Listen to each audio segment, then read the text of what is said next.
Welcome to Trail Talk. I'm your host, Aaron Shimmons. Thanks for coming back to our trail ultra running show. This week we have a tordesgeants special with noorvanderveen, who is the female winner of this year's race. She had a fantastic run. Just finished wrapping up that interview, so I'm excited to bring that to you. We're going to roll it in just a second, but before we get there, our sponsors, give them some love. Goreware, Tantrums, X Miles, discounts in the description. Support them because they support us. But without further delay, let's go and speak to Noor. Noor van der Veen, welcome to Trail Talk. First off, congratulations on your great run at Tordesgeants. Maybe we could start off just if you could give some introduction to the audience, that know who you are, where you are, and we'll take it from there. Yeah, thank you so much. My name is Noor. I am a runner living in the Netherlands, but I love mountains, so I spend lots of my time away from home. But currently I'm in Arnhem, where I live, and I have a background in mountaineering and started running about 5 years ago when the COVID lockdown forced me to find other hobbies, and I'm still, it's still a hobby that I'm exploring, and it's going well. So what sort of athletic or sporty background do you have? Were you into sports as a child? To be honest, not much, because I was into horse riding, and into all things involved with horses, but not very sporty as a child. Um, and even in my teenage years, I think I developed a little dislike of sports. So it's really something that came later when I wanted to travel a bit more. I got into hiking, and then from hiking I got into climbing, and from there, I was just so enthusiastic that I wanted to train all the time, and really started taking athletics seriously, I think, when I was 21, 22, something like that. But before that, no serious athletic background. I do know one other great runner that started off as equestrian, doing equestrian. Zach Hanna, Ireland's top VK runner, is a big horse guy. So Yeah. maybe there's something to that. Oh, And I then don't know, not from my side, I think, but what about the climbing side of things? How did you get into that, or what age were you, and what was the progression there? Because you progressed to a sponsored climber with, I think it's RAB, is it? RAP. Well, I wasn't sponsored by RAP individually, but at some point I became part of a climbing team that was sponsored by RAP. Um, I think I was just looking for adventure at that time in my life, and working in an outdoor shop, where people were doing many different kind of outdoor activities, including climbing, which is not something that you can do in the Netherlands outside of a climbing gym, obviously. Um, but I got interested in it, joined the student alpine club in Amsterdam, and spent a few years in my student years climbing. And I think you have different types of climbing. I don't know how familiar you are, but there's rock climbing and there's mountaineering, alpinism, and the latter always attracted me more. So I spent most of my summers in the Alps, trying to be away from the Netherlands as much as possible and climb as much as possible. And one thing led to another. Got selected for a team of young, ambitious alpinists, Dutch alpinists that would want to train for a climbing expedition in the greater ranges somewhere in the world. It's called the Expedition Academy, and with that team, I spent 3 years developing our skills even more, so that we would be fit to go on a climbing expedition, which we did. We went to Kyrgyzstan in the end. Talk a little bit about those sort of expeditions, maybe where they got to, and then the transition from that into running or trail running or ultra trail? hmm Yeah, it was quite interesting because I think the trajectory of the Expedition Academy was really, it was directed at us developing our more technical skills. So yeah, there's when you're mountaineering, you can choose many different routes. You can look for more technical routes that require lots of high level technical skills. But what I noticed with myself was that I was always attracted more to the routes that were bigger, longer, and not necessarily more technical. So yeah, we had a joke in the team that I was always the one who said it's only fun after 24 hours, which was how I how I enjoyed it, like routes that took us more than a day. And that would be a bit more epic in the sense that it would take us through the night, for example. And so I think that's where I first noticed this interest in ultra endurance, and also noticed that I was relatively good at enduring these kind of things. So when my teammates would get tired, that's when I was starting to starting to have fun and get away with these epic adventures a bit better. Um, and so during this trajectory, the COVID pandemic hit, which meant that we were forced to stay in the Netherlands. We couldn't, with as a team, we couldn't cross the border anymore to go to the Alps to train. So we and also the climbing gyms were closed. So yeah, we had to look for other ways to keep ourselves occupied and to train. And that's when I started running. And very soon also started thinking about trying to run an ultra. So that's where it all started. And I think during the trajectory with the team, of course, the borders reopened and we could continue our training camps and eventually go on an expedition.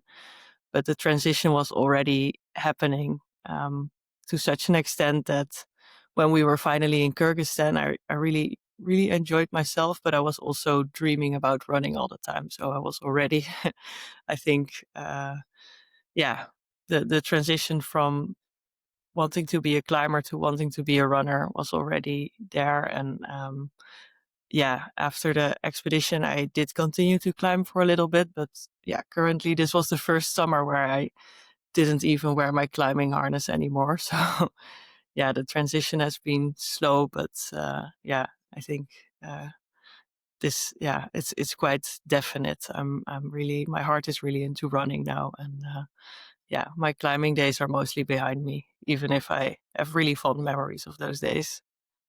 Yeah. I didn't realize that it was that particular period of time because I actually spent the COVID year and a bit whenever I was in Amsterdam. So I was running around Amsterdam too at Yeah. the Oh, same we could time have, maybe we bumped into each other. I still lived in Amsterdam back in the days. Yeah. because it was I mean, that was the thing. You could run as much as you want, Yeah. but there's not much Yeah. else you could do. Yeah. Yeah. That was So it. thinking back to the expeditions, to paint that picture a little bit, are hmm we talking about the stuff that was taken 24 plus hours? Is this where you're climbing and then you're setting up camp on the side of a big wall? Is that the hmm type of stuff we're talking about? Yeah. Yeah, that's it. That's it. Not always setting up camp. Sometimes you would just sleep in a bivvy, for example. But you think about a big mountain, snow, ice, rock. And what I liked is if the mountain was big enough that it would take us more than 24 hours. Yeah. Cool. And then whenever you started to hear about ultra running and trail running, where did the inspirations for that come from? Was there particular people in the Netherlands, peers, things online? What was it that sparked the imagination? Yeah, I think it's hard to remember because there's not, I mean, ultra running is not really a big scene in the Netherlands. So I think it must have been online.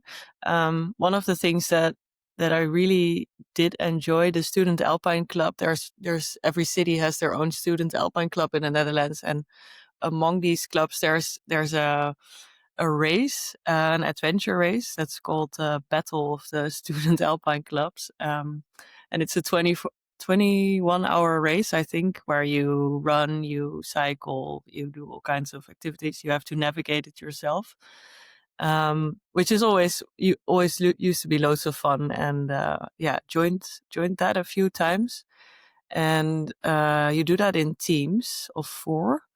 And that's also where I first experienced, yeah, my, well, I don't know, talent for these really long things, and also my joy for it.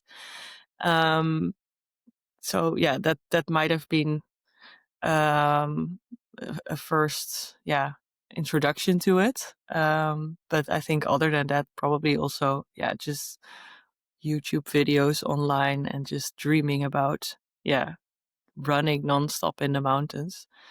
Um, and wanted to try that for myself, see if I could do that. Yeah. Yeah, it's everyone that's got into the sport. You can, if they've got in a particular period of time, you can nearly always see the inspiration. You know, if it was the mid to the end teens, it was Solomon TV and videos or YouTube films of Killian running over ridges and scrambling Yeah. and these types of things. Yeah. Um, you've run a lot of FKTs, and like whenever I was chatting to the press people at Tour, and I had looked up your race history and saw that it wasn't that deep, certainly on terms of longer distances. And then I forget who it was said to me, but look at FKT website. And I looked at the FKT website and I saw the history there where you've done several. The the longest obviously was Mhm. the Hug route, Mhm. 800 kilometers just a month before Tour. Yeah. Maybe you could just delve into the idea of going after the FKTs and where that came from, and any sort of thoughts along Yeah. FKTs. Sure. Yeah. Yeah. To clarify, I did do one race that was almost 300 kilometers, but it just doesn't show online because the race organization didn't upload it. So I did have some experience, to be honest. But and this race, it's called the Legends Trail. It's organized in Belgium. Was for Oh, me, okay. it was the first time running such a long distance and discovering that I was actually, yeah, good at these really long distances. Claire Benworth was also racing it that year, and yeah, I had zero expectations for myself. I just wanted to finish, but I was able to keep up with her throughout the race, which was, yeah, a big surprise for me as well. And it's organized in February, and I was very afraid because it's super muddy and dark Yeah, in I February know the race. in Belgium. And I wasn't particularly sure if it would be fun at all, but in the end, it turned out to be one of the most beautiful experiences of my life because you get to spend, yeah, almost 3 days just in nature, nothing else. You don't have to think about anything but running, eating, drinking, and taking care of yourself. So it was a really, yeah, almost meditative experience, and I really enjoyed it. And started also, yeah, thinking about recreating this experience and seeing how I could, yeah, spend as much time running long distances as I could. So yeah, a long FKT was always on my list. I was very inspired by the also Belgian ultra runner Karel Sabbe. I don't know if you know him, but he has FKT on the Pacific Crest Trail. He used to have it on the Appalachian Trail. And yeah, just inspired by how he sets up his projects with his friends, where they support him, and he seems to be able to go on forever. And yeah, always been dreaming of setting up a project like that myself, to see, yeah, what the support team can add to my running, and also to be able to share it with other people. So, yeah, I've been running FKTs on my own for a while now, or with a friend sometimes, but never a supported FKT. This was the first time, and it was yeah, everything I hoped and dreamed of. It was so nice to share it with a group of friends. What year was it that you ran Legends? 2 years ago, I think, 2023. Okay. Yeah. I've never heard anyone describe it as did you say beautiful? Yeah. Normally the B word is brutal. Yeah, brutal. But it was a lot less brutal than I thought it would be. I genuinely enjoyed it, for most of the part. Of course, there were hard moments, but I think, yeah, in the days and weeks after, I already started feeling like longing back to it, in a strange way. I've talked to friends who've run it as well, and yeah, some of them have similar experiences, because it's just so it's so simple. It's for me, yeah, in this, yeah, everyday life where, yeah, it's always super hectic and chaotic, and there's always something to do, someone to talk to.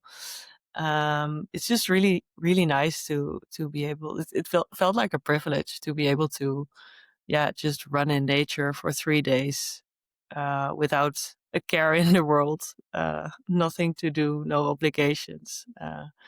So yeah, it turned out to be a lot less brutal than I thought it would be. And then was the Haute route, it was a supported FKT. What made Yeah, you go for supported, and how did you get a group of friends to come out for the guts of, I'm guessing, 2 weeks nearly, to yeah. support you along that epic route? hmm I really wanted to go support it. It was a conscious decision because, well, I don't really miss the climbing in itself, but what I do miss about climbing is that you share it with a friend. Like, you're always climbing with a climbing partner, and you get to share an adventure. And ultra running, up until this point, was always a bit more individual for me. So you sometimes you have a crew, but it's not always the same.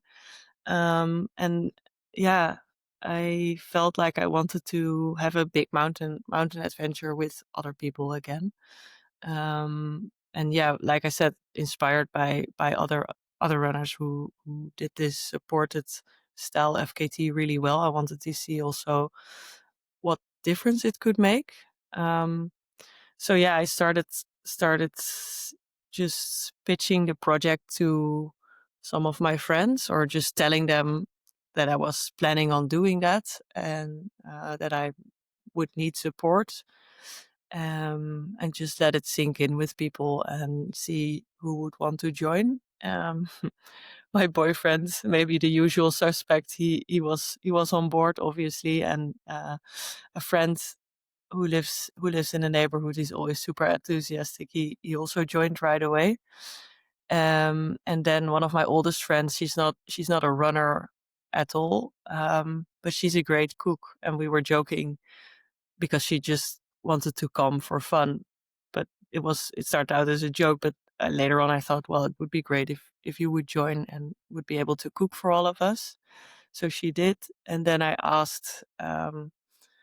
A friend who was part of the expedition academy as well, if she would be the crew chief, because I know her really well, and I know that I can trust her with, the decision making process when I would be super tired, that she would be able to make decisions based on her knowledge of the mountains, her knowledge of me. And yeah, she's just a really wise and smart person. So I thought she would be a great crew chief, and just asked her straight away. And she agreed to join. And then after that, I thought 4 people, that must be enough, to get one person across the Pyrenees. But then 2 more people joined, and in the end, the crew, that they told me that 6 people was the bare minimum of getting me across the Pyrenees. So apparently, yeah, it's yeah, you'd have to ask the crew, but it's much harder than you think. You think running is really simple, but this is quite a logistical project, and they all worked really, really hard and all got super sleep deprived, and they had to drive 2 vans across the Pyrenees. So 6 people was the minimum in their opinion. Yeah, I'm sure they had an adventure themselves. They did, yeah, yeah. Would be nice to ask them about it because I missed most of it, but yeah, I heard some stories. So, like living in the Netherlands and this thirst for high alpine, long running, the types of races that you've went after, and now with the latest win at the Tour de Géants, how are you able to train for this type of stuff in the relative flatlands? Yeah, I always try to just make the most of it. Of course, been thinking about this because I was asked the question again a few times over the past days. I never really saw it as that much of a problem, but I also have to be honest that I spend lots of time in the mountains. So I think you'd have to be flexible, and I'm working freelance, so I get to yeah go away a lot.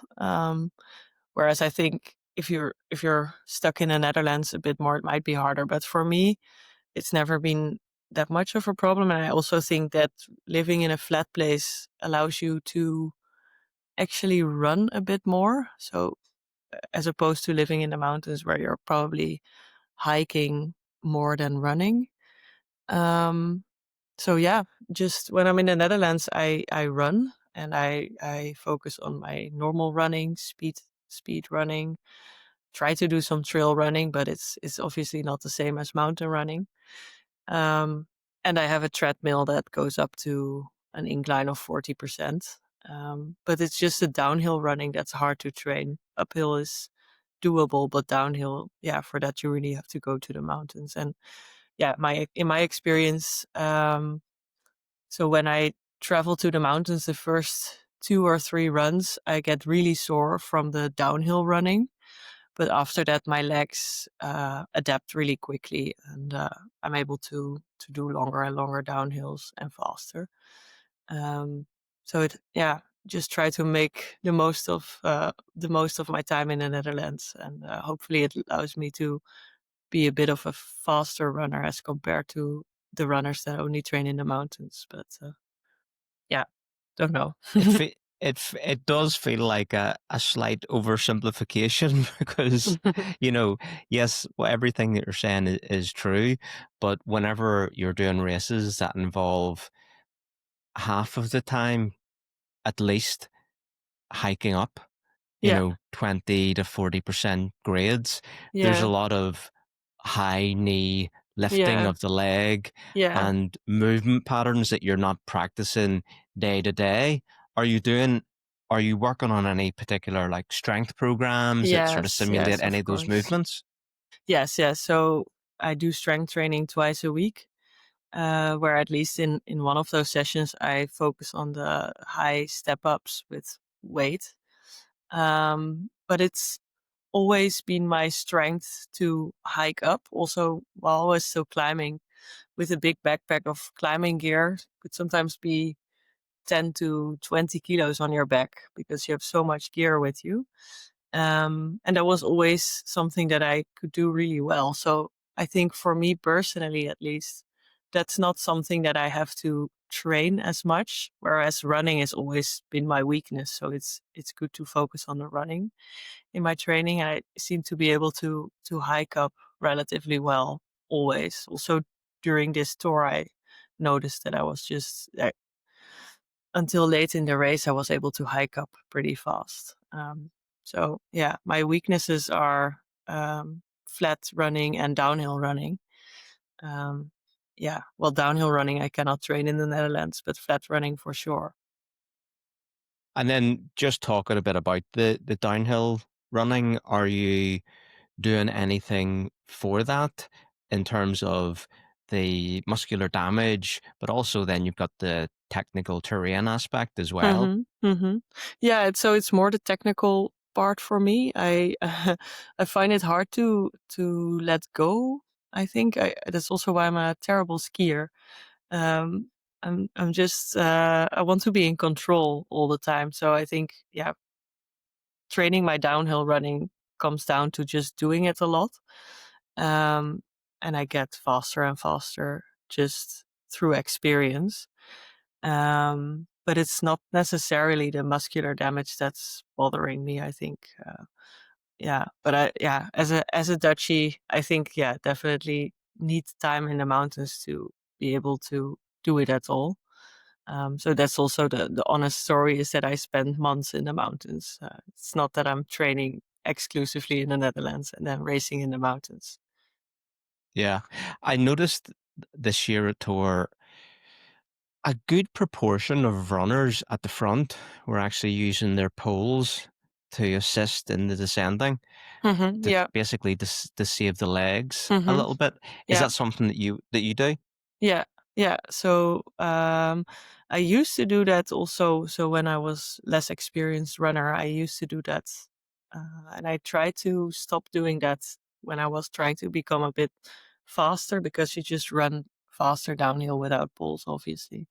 But for tour, I think I had two goals for the first three quarters of the race, which was to save my lungs as much as possible and save my quads as much as possible. So on the steep descents, I used my poles to brake a little bit. Um, and I was, was surprised by how well that went. Actually, I was able to save my quads really well doing this. I didn't know the other runners were doing it as well, but it's fun to hear that we had the same strategy. Yeah, I mean, from the front of the race right the way through, I was seeing that, but I hadn't noticed Yeah, it as much at the front before. yeah. And before we get into Tour, I noticed that you've run UTMB, and I saw on one website, I forget which one it was, about the fastest Dutch time for hmm UTMB. But Yeah. whenever you look at your time, which was 32 something hours, and then you compare it to your time for Tour, My it's like fastest your time. UTMB time is 28 hours. Ran it 20. twice. Okay, right, right.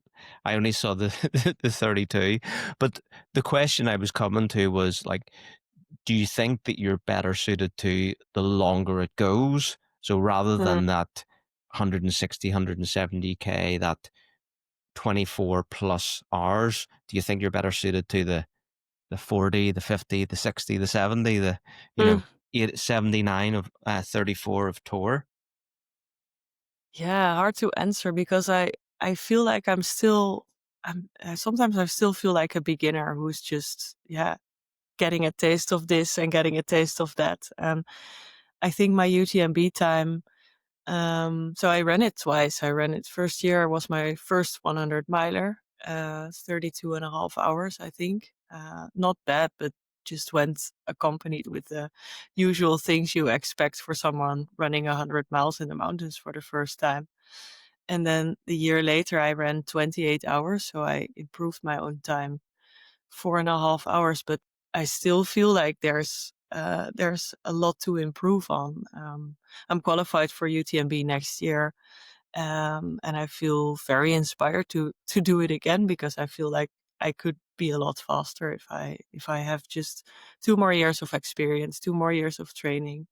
So it's really hard for me at this point to say, oh, I'm better at this or I'm better at that because my experience is still so limited. I only ran a few 100 miles in the mountains, and tordesgeants is really a unique experience for me at the moment. It went great, but I feel like it's a bit too soon to say like this is my specialty or I'm specifically good at this. But I do have to say that I love Tor. It was like the Legends Trail. It was this beautiful full on mountain experience where you get to spend so many days and nights in the mountains without having to stop, which was something that I actually didn't really enjoy during the FKT, that I had to go back into the van and back to sleep at night.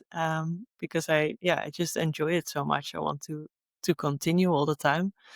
And I think this, probably could be of an advantage to the ultra long ultras like Tor. But I feel lots of inspiration to be faster at a 100-mile distance in the mountains. So that's definitely what I want to focus on a bit more. Um, and I think something like Tour des Géants, it's so unique that I feel like I don't want to do it every year. And I want to cherish this experience a bit more and do it maybe once every few years, do such a big thing. But I think you might burn out pretty fast if you do it. Yeah, Yeah. there certainly seems to be some athletes that feel the real draw towards tour and they just want to go back Mm-hmm. every Yeah. year. I Yeah. do kind of scratch my head and think, Yeah. how are you able to do this every year? This massive sort of effort. It must dominate the thinking. It certainly would for me if I had that every Yeah. September. Yeah. Yeah. I think for me too, I'm also lucky, of course, to have done it right the first time because, if I would have had a different race, then I might think about it differently. But right now, I feel like this has been beautiful, and next year I want to do something else and just cherish this memory. Yeah, I think that's a great way to look at it. But then I'm also sort of thinking in my head, yes, there is the lure of improving the UTMB time, but then with your mountaineering background and the things that you've Hmm. said that you Yeah, love, it seems obvious that yeah. you would maybe be drawn towards Tour de Glacier or perhaps Not even at the moment. the No. PTL. Yes, the PTL, but like Tor, PTL has been a dream for a while now. But the thing with PTL is that you have to find the right partner, and when I'm doing something, I want to do it right, and I haven't found the right partner to do it with. My climbing partners from back in the days, they're not into this long distance ultra running. So yeah, I'm keeping that for when the moment is right. And Tour de Glacier, um, not at the moment, but of course, it's more of this really long time spent in the mountains. But I feel it's more a walking race, and I'm still really into running at this moment. So, not at this time, but for sure, I think I will do it one day. Of course, yeah. It looks beautiful. Yeah, I'm not sure a walking race does it justice, but I know Sorry. your point. Sorry to the runners. Yeah. No, I think I just want to become a bit faster still before I go longer. Yeah.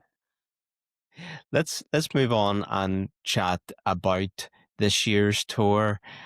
Maybe you could tell us a little bit about your strategy and your thinking going into the race because you did start conservative and then Hmm. made your way to the front. So maybe you could Yeah. expand on that. Yeah. I had a well thought through strategy, I think. Going into it, but the problem was that I got sick the week before the race. Actually after UTMB week, I spent some time in Chamonix cheering on the runners, meeting friends, and yeah, it was probably not the most wise thing to do 2 weeks out from the race. So I got like a little flu or something. I don't know. And I'm not usually sick. So I never thought of it much. Thought it will be gone before I know it. So I just continued training because it also wasn't that bad. And I still had a 3-day recce of the tour course planned. So went and set out to do those 3 days. But yeah, on the first day already got very sick, so I had to stop one refugio earlier than planned. Um, and then had to descend the next day and just spend a few days being very miserable. Um, and didn't get better. So like right until the day before tour, I was still coughing my lungs out. So my plan at that point was completely out of the window. I was discussing with my coach, like, should we start at all? Because, yeah, what are the health risks involved? Don't want to get, yeah, have something that might potentially, yeah, last a lot longer and I might regret. But, yeah, I think I did get good enough to start, but we really said, okay, well, we're going to see how it goes. And if you cannot perform the way you want to perform, you're going to quit. It's not worth the health risk. So I had a plan, but I think we were forced to start even more conservatively than I would have maybe if I would not be sick. But maybe, yeah, in hindsight, it might have been a blessing in disguise because it really, really forced me to focus in the beginning of the race. The two biggest calls in the first night are above 3,000 meters, super steep, very cold, and so not great for the lungs. So for me, it was really clear to take it super easy there, and I did. So I probably saved my lungs, but also my legs there. I think I ran through the first night. I ran 10th, 11th position, something like that, but really relaxed, not in a hurry at that point.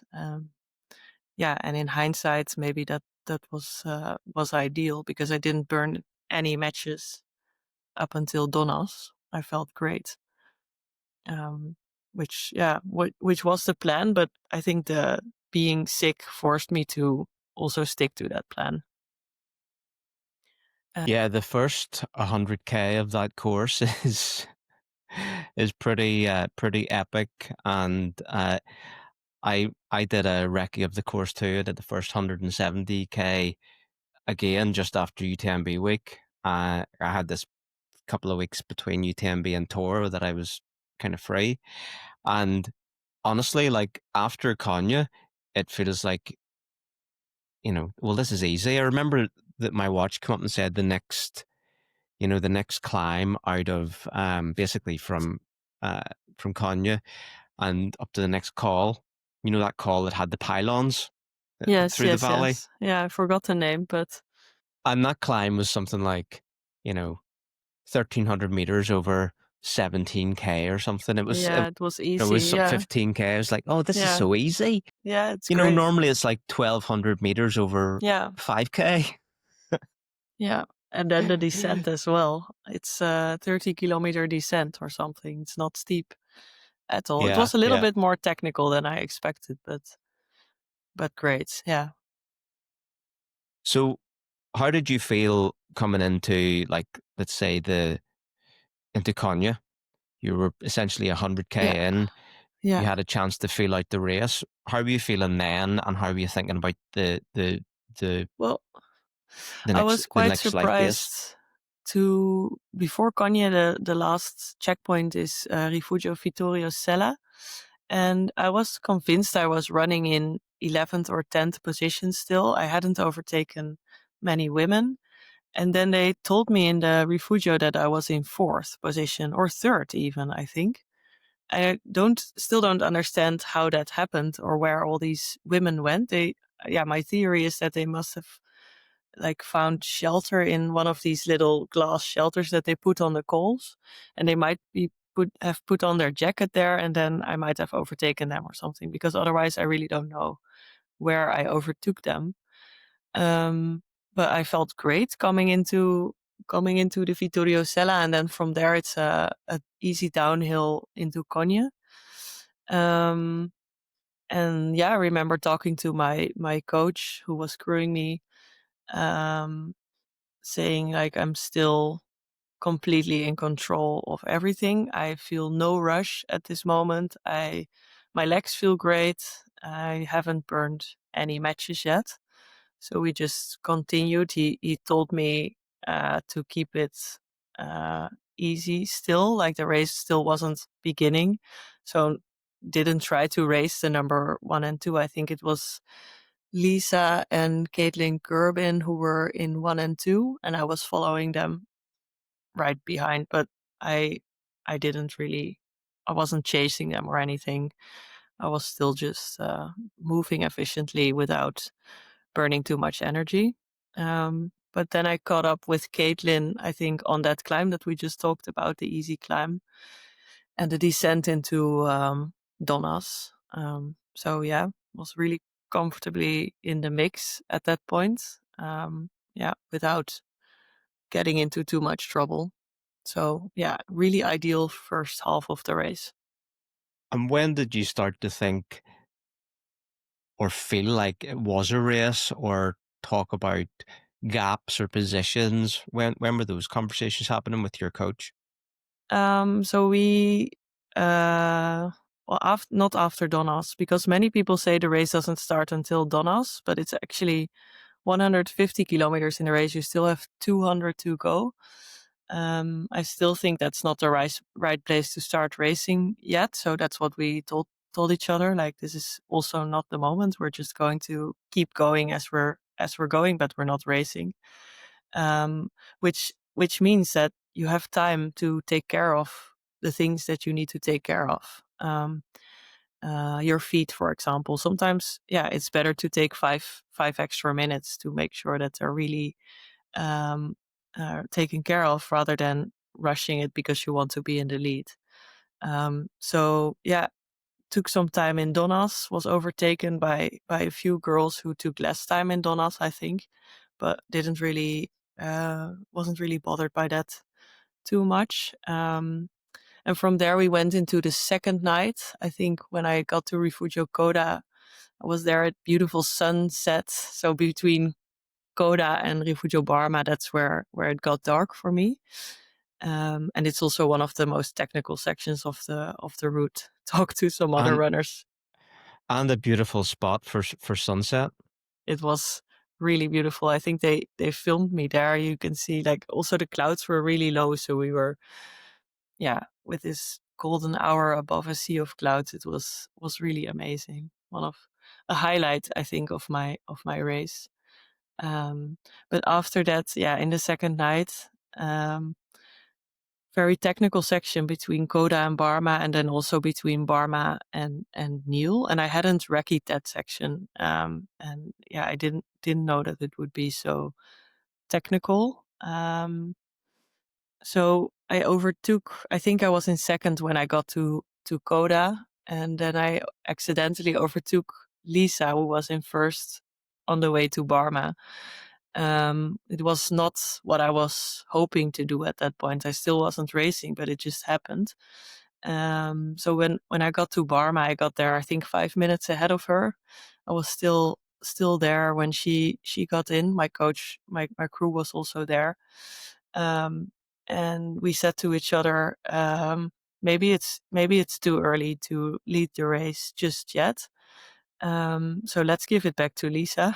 We went to bed for an hour, went to sleep, and gave it back to Lisa. And yeah, it was really, I think that in hindsight, that was a really tactical move, because I think Lisa was tired as well. I haven't spoken to her, but yeah, we could see that she was also struggling a little bit, like everyone. Um, and yeah, being in the lead, I think, yeah, it just makes you a little bit more stressed because you maybe want to stay in the lead. And yeah, that's where we were really, I think, in control, by taking the extra time, taking an hour of sleep. And yeah, did that again at the next aid station in Niel, took another hour of sleep, but I could still keep up with the front, even if I was taking hours of sleep. So I think, yeah, that's where I got really into an advantageous position, where I had rest, I had food, my feet were taken care of, while some of the other girls were pushing on. Um, yeah, and we didn't start racing until even later. I think Val Tournanche is where my coach and I looked at each other and said, "Okay, now it's time to race." So 100 kilometers from the finish line. Lisa and Natalie were still in front, but from there I could, because I still hadn't really raced. I was so feeling great. I was able to build a really big lead from there, and yeah, push it all the way to the finish. The points that you slept, you was that the your 2 1 hour sleeps? Is that all you'd had up until that point? And Yeah. how did that, like, what was your sort of strategy for sleep going into there, Well, I going into learned. the race? Yeah, so this is where I really learned because of my limited experience. I thought I might be able to do without sleep until the end of the third night. So my plan was to sleep 1 hour in Refugio Champignon.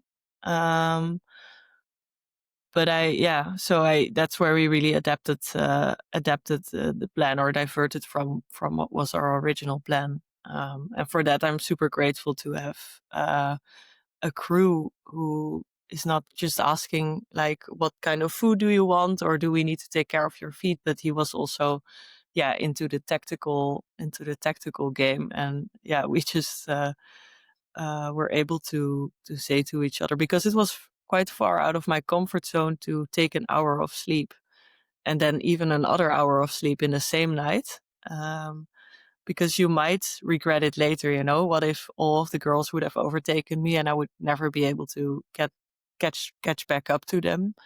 Might have regretted it, but in the end, yeah, I think if there's one takeaway for me, where I would say how to race the tour really well is invest the time in yourself, because it pays out double, I think. Yeah. Yeah, I mean, it was the same in the men's race. Peter Richard, he banked some sleep in Konya and then took a 1 or 2 other naps along the way. Mm-hmm. And so many of the men had talked about, not sleeping, and they ended up sleeping, but it was more a reaction to Yeah.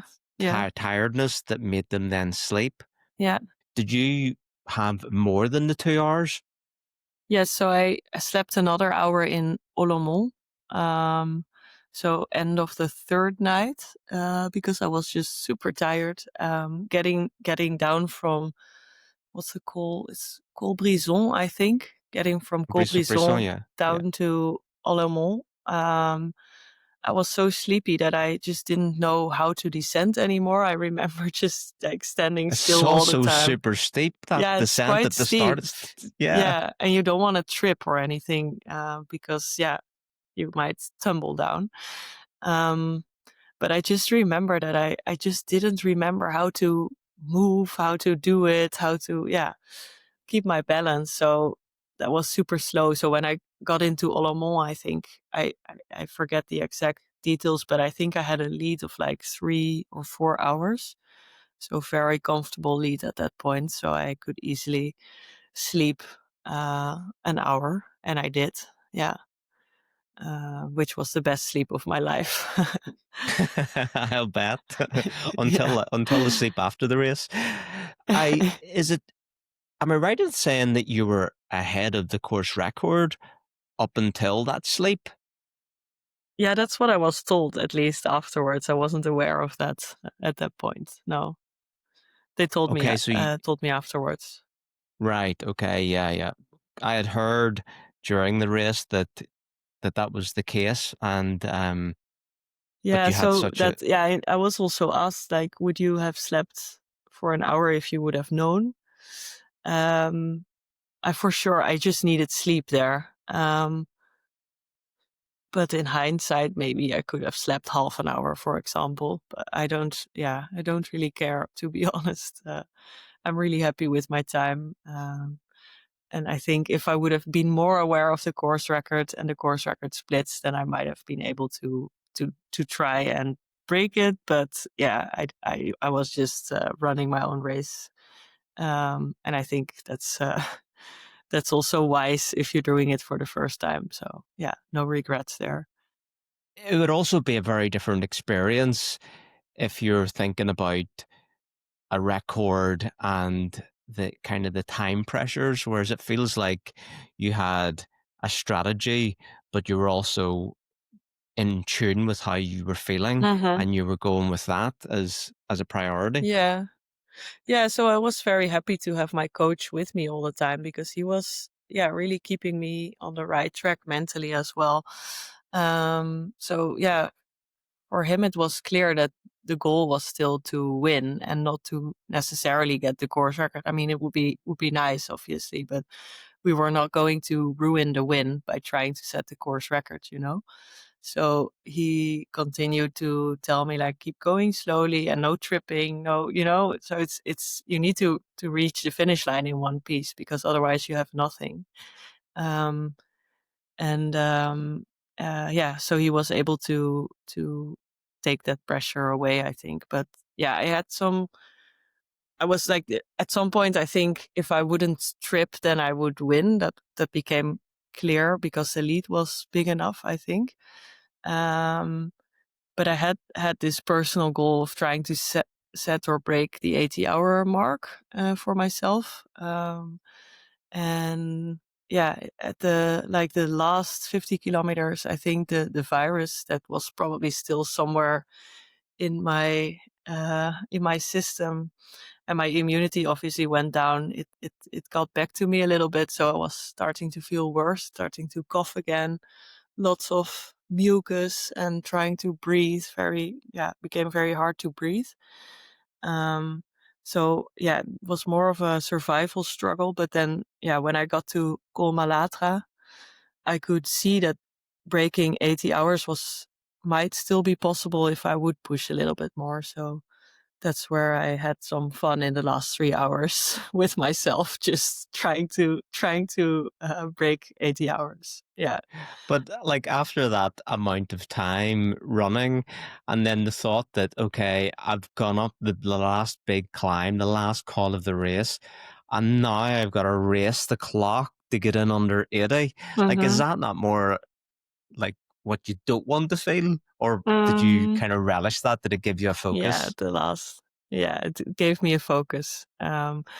And yeah, some joy as well because, yeah, I was doing it. So that's fun.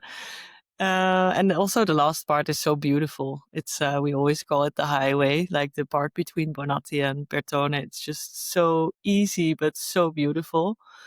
And I had done it twice before in this direction. So the opposite direction than when you're running UTMB. When you're doing UTMB, you think it's flat, but then while you're doing Tour des Géants, you realize that it's actually not flat. It's from Tour des Géants direction, it's more uphill. Yeah. And I had done that direction twice before, so I already knew that it would be a bit more uphill. So yeah, didn't really bother me at that point anymore, and was just really having fun trying to stay under 80 hours. It's interesting that the respiratory thing came back again. Hmm. Every year we hear more and more about people that get like almost pneumonia like symptoms Yeah, from tour yeah, or during for tour, whether sure. they've Yeah. gone in with a weakness or contracted something along the way, and then the immune system just gets so low that Hmm. it comes out in them. You think there's that the altitude plays an extra role in that? Yeah, it must have. I'm not a I'm not a medic, obviously, but I talked to Natalie, the third female, and I think she's an army medic, and she said, yeah, we're all talking about a virus, but we're all having it, and she said it's probably more just the effects of using your lungs at such a high altitude in the cold air for such a long time. But yeah, I'm no expert on this. All I know is that I had this coughing and mucus problem already going in, and it got really bad at the end. But it was quite funny the days after the race. Yeah, you could hear everyone cough in Courmayeur. So don't know if that's a virus or just the effects of the race, but it was quite funny to suffer together. Yeah, yeah. But I also think like so many people picked up something Yeah, during UTMB. Kim yeah. Collison had picked up COVID during UTMB, and that was Hmm. ultimately the reason for him dropping out of tour. And it's, we heard these things happening last year as well, Yeah. like Yeah. when there's 10,000 plus people Yeah. descending on Chamonix, and you know, it's just happens now. It's part of it. Yeah, As we did feel a bit stupid about it, but because when I'm racing UTMB, I'm so mindful of it, and this time I just stood in the crowd, cheering really loud, and paid the price for that. But happy that it didn't Yeah, cost me my race. Yeah, and might end up doing it again because I mean that's probably. also a It's so special much thing to fun. do as well. Yeah, Yeah. yeah, it was a lot of fun, worth it. Yeah. So as we start to just wrap things up, I would love just to touch a little bit on like the nutrition strategy and Hmm. what your plan was going in and how that materialized through the race. Like I remember pre-race going out to dinner with some friends, and they were like, well, we're not eating pasta because we're going to be eating pasta and tomato sauce for the next week. So, like, what was your strategy and your plan, and what was the crew bringing to you? Hmm.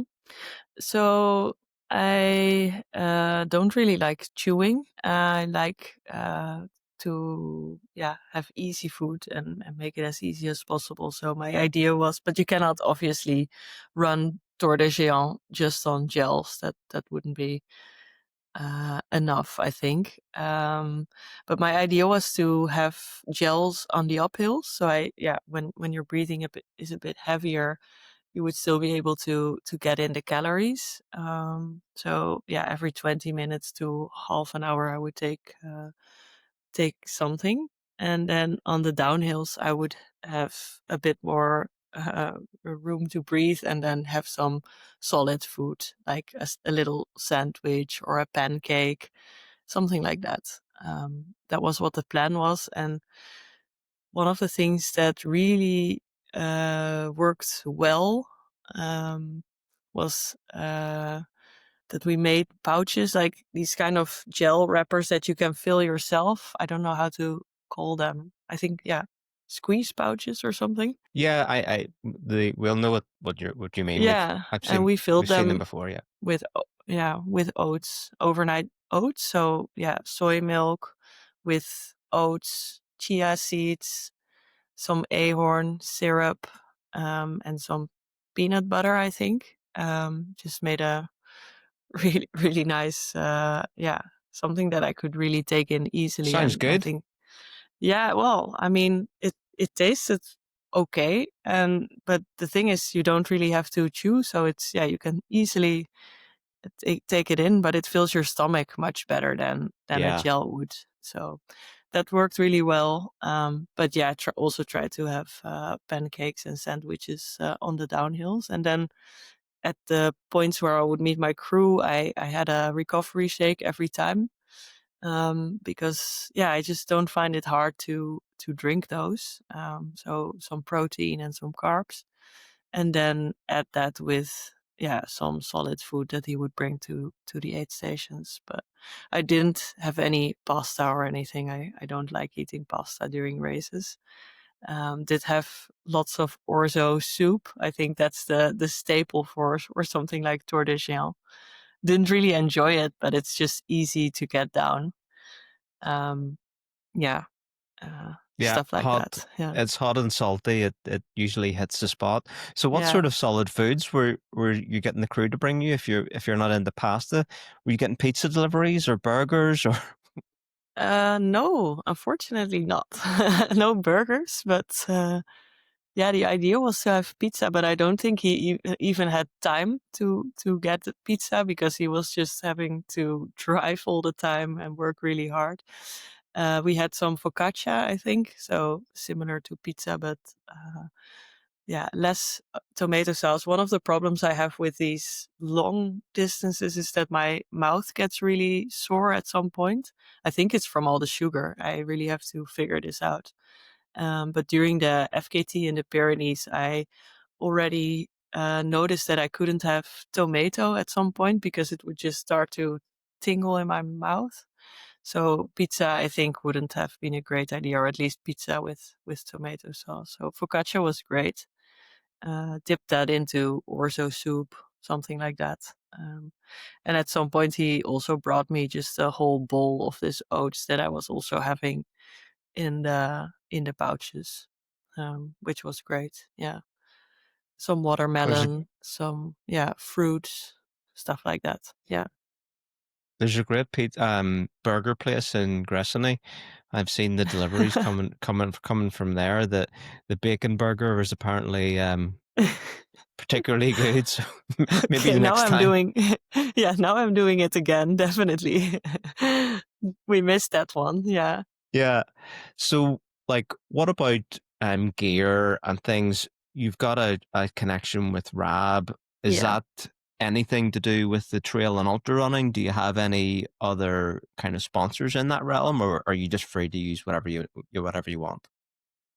No, Rap has a running gear as well. So for me, it's a great sponsor because they have all the gear I need for everything I do. They just don't make shoes. So for shoe wise, I'm free to use whatever I want. But no, Rap. I think for a race like Tour, I was super happy with all the gear because like you're also preparing for a race that might not be so ideal in terms of weather. We had great weather this year, but last Yeah. year I think they were up in the snow. Hmm. So I had this full winter kit also prepared. A bigger backpack, so 20-liter backpack with just light down jacket, rain pants, a waterproof jacket that's a bit more heavy, gaiters, warm gloves, stuff like that. And I think it's necessary to have that prepared for a race like Tour, but didn't have to use it this year, obviously. Uh, so yeah, for a race like Tour, Rap is really really the right sponsor for me. But they also have lightweight running gear now, so yeah, could use everything that I wanted. I have a couple of long sleeve Rab base layers from Mhm. I think like 2012, and they're Yeah, still like my go-to for like yeah, an under base because they're so thin and they're just like a yes, dark gray color. So yeah, there's nothing offensive about them, and they do the yeah, job. yeah. What was your pick in terms of shoes? Shoes is still a bit of a problem for me. I still haven't really figured that out. But I started out on the La Sportiva Prodigio Pro, the new model from La Sportiva, which I really like, and spent all summer running in that shoe. And I kept it on as long as I could. I think up until Konya. Um, but then, got a bit sore at the top of my feet, like where you Oh tie the yeah, lace. Yeah, I think that that's that happens with the Prodigio yes, Pro. yeah. So otherwise, I did really enjoy that shoe. Would have kept it on longer, but then I made some stupid mistakes with the shoes. I put on the normal toe mirrors, but they were a recent buy and I hadn't put many miles in them. And I just thought they would be great for the tour because they have such good grip. But actually didn't really find them very comfortable at that point in the race. And then I switched to the S-Lab Genesis from Salomon. So I'm really all over the place with brands here. Yeah. Also didn't like them. um, and at that point we switched to the shoes I had been wearing in the Pyrenees. And I was super grateful that we had a last minute decision to throw them in Eric's van, my coach, um, because they had been used heavily in the Pyrenees. I didn't go home in the meantime, so yeah, they were just still in my van. But they were these two pairs of shoes. They're the Saucony Endorphin Rift, really comfortable shoe, quite wide, which is nice, I think, at some point in the race. And yeah, good cushioning, good grip. But yeah, heavily used, two very old pairs. But yeah, ended up running the rest of the race in those pairs. So yeah, we were like crossing our fingers that they wouldn't break down because at that point they were my favorite shoe. And now they Yeah. are really, really trashed. Now they've had a couple of big adventures for sure. Yeah, I cannot throw them away now. They'll get a special place in my house. Yeah, on the left one, write something to do with the FKT, and on the other one, write something to do with Tor, and then you can just Yeah, like frame them somewhere. I Well, will. Yeah, I'll give. you've got plenty of scope for improvement on footwear alone Yes. the next time, so that's something that Yeah, you'll be able to dial in. yeah. Um, Moving forward, like, what does the rest of your year look like, and what are your sort of short and medium term Mhm. goals? Mhm. Yeah, the rest of the year, I'm really looking forward to having a moment of, a few months of decompression, to be honest, because preparing for the FKT in the Pyrenees was quite stressful. Well, stressful is a negative term, but it was hectic. Combining it with work, training all these hours, and doing the logistical preparation as well. So, and tour was always a bonus. I signed up for tour, but I never really thought much about it until after the FKT. And then I started feeling better when I recovered from the FKT and trained for tour. And now that I've been able to, uh, run both and do well on both, I think it's also time to cherish that moment for a bit and not do any other races for the rest of the year. So I'm really looking forward to just being at home. I was away from home for 4 months. I just got home yesterday. So I'm just happy to be here and being in my own bubble, seeing my friends, seeing my family, and of course I'm going to run, but not train too too hard, I think. Um, so my next big goal will be UTMB again. And I'm going to spend some time in the upcoming weeks to see which races I can add to the schedule next year. That might help me prepare for UTMB. Um, yeah, but really, really don't know which ones yet. I have some ideas, but still have to figure it out. Yeah. So going into more of a classic UTMB cycle next year, Yeah, that'll be yeah, fun and interesting to see how it goes for you. So, um, Noor, thanks so much for your time. I think the audience will have appreciated hearing about your amazing race at the Tour de Géants, and we look forward to seeing how you progress next year. And if you take another 4.5 hours off that 28-hour UTMB time, you'll be looking pretty good. yeah. I'm not sure if it would be a nice goal, right? I'm definitely looking at taking off multiple hours, but let's see how many I will be able to scrap off it.